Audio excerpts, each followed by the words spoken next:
الحمد للہ وکفا الصلاۃ والسلام علی من لا نبی بعد اما بعد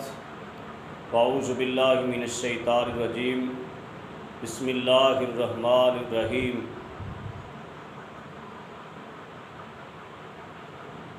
الیوم نختم علی افواہہم وتکلمنا ایدیہم وتشہد ارجلہم بما کانوا یکسبون۔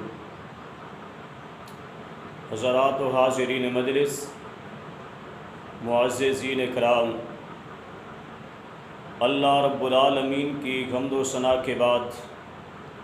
درود و سلام ہوں جناب سید الانبیاء محمد الرسول اللہ صلی اللہ علیہ وآلہ وسلم کی ذات مبارک پر۔ اس آیت کے تناظر میں ہم اس انسان کی بدبختی، بدقسمتی، شومی قسمت پر بات کریں گے کہ انسان اس دنیا میں آیا اس نظریے کے تحت الدنیا مزرعۃ الآخرہ کہ دنیا آخرت کی کھیتی ہے، اس میں جو کچھ بو دیں گے وہی جو ہے آخرت کے دن کاٹ لیں گے، اس کا حصہ پا لیں گے۔ لیکن اپنی محرومی کے بد نصیبے پر اور اپنی محرومی پر بجائے اس کے کہ انسان پچھتاتا، اپنی بد نصیبی پر جو ہے اسے شرمندگی ہوتی، لیکن انسان اپنی زبان سے یہ الفاظ کہتے ہوئے نہیں تھکتا، اے جگ مٹھا اگلا کنے ڈٹھا۔ ان الفاظ کو زبان پہ لاتے ہوئے انسان وہ کچھ کر گزرتا ہے جس کا اسے پتہ نہیں ہے کہ ازالہ کس طرح ہوگا۔ میں ایک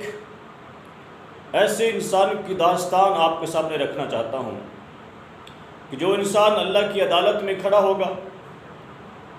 ایک مجرم کی حیثیت سے، ایک گنہگار شخص کی حیثیت سے کھڑا ہوگا اور اللہ سامنے جو ہے منصف بن کے ٹھہرے ہوں گے، تو اللہ تبارک و تعالیٰ اس مجرم کے لیے کون کون سے گواہ لائیں گے، کتنے گواہ لائیں گے، اور اس ایک گواہ کی گواہی کو، اس ایک گواہ کی گواہی کو رد کرنے کے لیے اس مجرم کے پاس کوئی ثبوت نہیں ہوگا، کوئی دلیل نہیں ہوگی، کوئی اس کا حل موجود نہیں ہوگا، وہاں پر کوئی سفارشی رشوت والی چیز بھی نہیں ہوگی، مال و دولت، مال و زر، مال و جائیداد گھر میں چھوڑ کے چلا جائے گا، کوئی چیز وہاں پر اسے فائدہ پہنچانے والی نہیں ہوگی۔ اس انسان کو اللہ کی عدالت میں لا کے کھڑا کیا جائے گا۔ اللہ تبارک و تعالیٰ اس انسان سے سوال و جواب کر رہے ہوں گے، اور سب سے پہلا جو گواہ اس مجرم کا ہوگا وہ ہوگا جو اس مجرم نے جس جگہ پر، جس زمین کے ٹکڑے پر بیٹھ کر گناہ کیا ہوگا، جس زمین کو، جس ٹکڑے کو گندا کیا ہوگا، وہ اس کے لیے گواہ بن کے سامنے آئے گی۔ قرآن کے الفاظ ہیں وَأَخْرَجَتِ الْأَرْضُ أَثْقَالَهَا وَقَالَ الْإِنسَانُ مَا لَهَا يَوْمَئِذٍ تُحَدِّثُ أَخْبَارَهَا بِأَنَّ رَبَّكَ أَوْحَىٰ لَهَا کہ وہ تمام کی تمام خبریں دے رہی ہوگی، وہ تمام معلومات اللہ کو دے رہی ہوگی کہ اللہ اس نے یہ گناہ بھی کیا، اللہ فلاں ٹکڑے پہ کیا، فلاں جگہ پہ کیا۔ انسان تیرے پاس اس کو رد کرنے کے لیے کوئی جواب نہیں ہوگا۔ اور پھر یہیں پہ بس نہیں ہے، جس دن، جس اوقات کے اندر، جن اوقات کے اندر، جس وقت کے اندر اس انسان نے گناہ کیا ہوگا، اس نے اپنے آپ کو گندا کیا ہوگا، وہی دن، وہی وقت اللہ کے سامنے آ جائے گا۔ وَالسَّمَاءِ ذَاتِ الْبُرُوجِ وَالْيَوْمِ الْمَوْعُودِ وَشَاهِدٍ وَمَشْهُودٍ، اور اللہ کے سامنے گواہ بن کے کھڑا ہوگا، اس کے خلاف گواہی دے رہا ہوگا اور انسان کے پاس اس گواہ کو رد کرنے کا کوئی حل نہیں ہوگا، رد نہیں ہوگا، یہیں پر بس نہیں ہے۔ اللہ تبارک و تعالی قیامت کا دن ہوگا، ان دو گواہیوں کے بعد تیسرا گواہ لائیں گے۔ انسان وہ گواہ کوئی اور نہیں، وہ کوئی آسمان سے نہیں اترا ہوگا، یہی تیری زبان ہوگی جس کو اللہ گواہ بنا کے تیرے سامنے لائے گا۔ یوم تشہد علیہم السنتہم، اللہ ان زبانوں کو حکم دے گا کہ اپنے جو مجرم ہے، جو تیرے سامنے کھڑا ہے، اس کے خلاف بول کے گواہی دو، ثبوت دو، اور زبان اس کے خلاف گواہی دے رہی ہوگی، بتا رہی ہوگی یا اللہ یہ گناہ کر کے آیا ہے، یہ مجرم ہے۔ یہی بھی بس نہیں ہے، اللہ تیرے جسم کے ایک ایک اعضاء سے گواہی لیں گے، تیرا جسم تیرے خلاف گواہیاں دے رہا ہوگا۔ الیوم نختم علی افواہہم وتکلمنا ایدیہم وتشہد ارجلہم بما کانوا یکسبون، اللہ تیری زبان پہ مہر لگا دیں گے، تیری زبان بول نہیں سکے گی، منہ پہ مہر لگ جائے گی، اور تیرے ہاتھ پاؤں تیرے خلاف گواہیاں دے رہے ہوں گے، اور ان کو رد کرنے کے لیے تیرے پاس کوئی جواب نہیں ہوگا۔ انسان سوچ کہ تیرا اس وقت کیا بنے گا جب تیرے پاس کوئی حل ہی نہیں، سر جھکا کے کھڑا ہے، مجرم ہے، تسلیم کرتا جا رہا ہے اور اپنے انجام کی سوچ رہا ہے، اور پھر اللہ پانچواں گواہ لائیں گے، کرامن کاتبین یعلمون ما تفعلون، جو تیرے کندھوں پہ بیٹھ کر تیری نیکیاں بھی لکھتے ہیں، تیری برائیاں بھی لکھتے ہیں، آئیں گے اور گواہی دیں گے کہ یا اللہ یہ مجرم ہے، اللہ اس نے گناہ کیا ہے، یہ گنہگار ہے، خطا کار ہے، اور تیرے سامنے گواہیاں ہوں گی اور تیری ہمت نہیں ہوگی کہ جواب دے سکے۔ اور پھر یہی بھی نہیں، تیرا نامہ اعمال تیرے سامنے لا کر تیرے منہ پہ مار دیا جائے گا۔ ووضع الکتاب فتری المجرمین مشفقین مما فیہ ویقولون یا ویلتنا ما لہذا الکتاب لا یغادر صغیرۃ ولا کبیرۃ الا احصاها ووجدوا ما عملوا حاضرا ولا یظلم ربک احدا،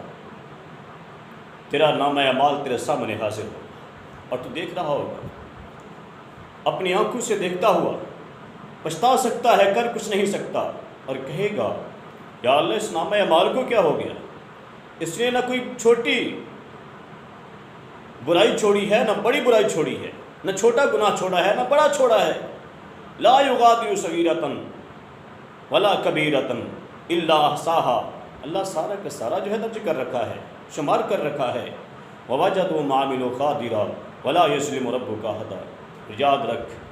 اللہ کسی پہ زیادتی نہیں کرتا، تیرا رب کسی پہ ظلم نہیں کرتا، جو تو نے کیا وہی ہوگا۔ اور پھر یہیں پہ بس نہیں، تیرا نامہ اعمال بھی آ گیا، کرامن کاتبین کی گواہ بن کے آ گئے، تیری زبان بھی گواہ، تیرے ہاتھ پاؤں بھی گواہ، زمین بھی گواہ، دن بھی گواہ، اور پھر ایک گواہ وہ بھی آئے گا جس کا تو نے کلمہ پڑھا ہے، جسے تو نے اپنا رسول مانا ہے، جسے تو نے اپنا نبی مانا ہے، جس کے نام پہ مر مٹنے کے لیے تیار رہتا ہے اور نعرہ لگاتا ہے حرمت رسول پر جان بھی قربان ہے، کوئی شک نہیں ہے۔ یہی عقیدہ ہونا چاہیے، یہ عقیدہ ہونے کے ساتھ ساتھ میرے نبی کی بات پہ بھی جان کٹوانے کے لیے تیار رہا کرو نا۔ میرے نبی نے کیا کہا ہے، میرے نبی نے کس چیز کی تلقین کی ہے، کن باتوں کا حکم دیا ہے، کن سے روکا ہے، کبھی سوچا ہے ہم نے؟ تو نبی صلی اللہ علیہ وآلہ وسلم بھی جب تو مجرم بن کے اللہ کی عدالت میں کھڑا ہوگا، وَجِئْنَا بِكَ عَلَىٰ هَٰؤُلَاءِ شَهِيدًا، گواہ بنا کے جو ہے تمہارے سامنے لائے جائیں گے، اور نبی صلی اللہ علیہ وسلم گواہ ہوں گے۔ اور پھر انتہا کو بات تب پہنچے گی جب منصف، انصاف کرنے والا، عدالت لگانے والا، عدل کرنے والا خود تیرا گواہ ہوگا۔ اے انسان، کیا تیرے پلے رہ جائے گا؟ کیا تیرا نتیجہ نکلے گا؟ کیسے تیرا چھٹکارا ہوگا؟ کیسے تیری خلاصی ہوگی؟ کیسے تو اللہ سے بچ پائے گا جب اللہ تیرے خلاف خود گواہی دے رہا ہوگا؟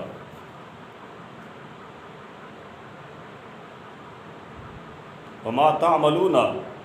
ولا تعملون من عمل الا كنا علیکم شہودا، اللہ خود جو ہے اس کے خلاف گواہ بن گیا ہے۔ اللہ خود گواہی دے رہے ہوں گے جو تم نے عمل کیے ہوں گے، اللہ وہ خود بتا رہے ہوں گے یہ بھی تو نے کیا، یہ بھی تو نے کیا، یہ بھی تو کر کے آیا، یہ بھی تو کر کے آیا، اور پھر نہ کرنے کی تیرے پاس ہمت نہیں۔ اے انسان، اے بدبخت، اے بد نصیب، آج موقع ہے تیرے پاس۔ آج اللہ نے تمہیں چھوٹ دے رکھی ہے، آج اللہ نے تمہیں یہ 4 دن کی زندگی دے رکھی ہے۔ اس کو ہمیشہ والی زندگی تصور نہ کر، بلکہ سوچ اس آخرت کی جس دن موت کو ذبح کر دیا جائے گا، جہنمی جہنم میں پھینک دیا جائیں گے، جنتی جنت میں چلے جائے گا، اور پھر اس کے بعد تمہیں کوئی موت نہیں آنی۔ تو کیوں نہیں اس آخرت کی سوچے، کیوں نہیں اس دن کی سوچے جس دن بجائے اس کے کہ ہمارے خلاف 8 گواہ پیش کیے جائے، بلکہ یہ ہو فرشتوں کو حکم دیا جائے، فرشتوں لے جاؤ اسے جنت کا ٹھکانہ جو ہے بتا دو، اور کہا جائے جاؤ تمہارا جنت الفردوس کے اندر ٹھکانہ ہے۔ ایسا نامہ اعمال کیوں نہ تیار کروائے، ایسا نامہ اعمال کیوں نہ اپنا بنائے کہ جس نامہ اعمال کے اندر وہ اعمال ہوں جن پہ اللہ بھی راضی ہو، میرا رسول بھی راضی ہو۔ اللہ سے دعا ہے کہ اللہ تبارک و تعالی ہمیں نیک عمل کرنے کی توفیق عطا فرمائے، اللہ برائیوں سے بچائے، اللہ جنت الفردوس کے اندر ٹھکانہ نصیب فرمائے، جہنم کی آگ سے بچائے، آمین ثم آمین۔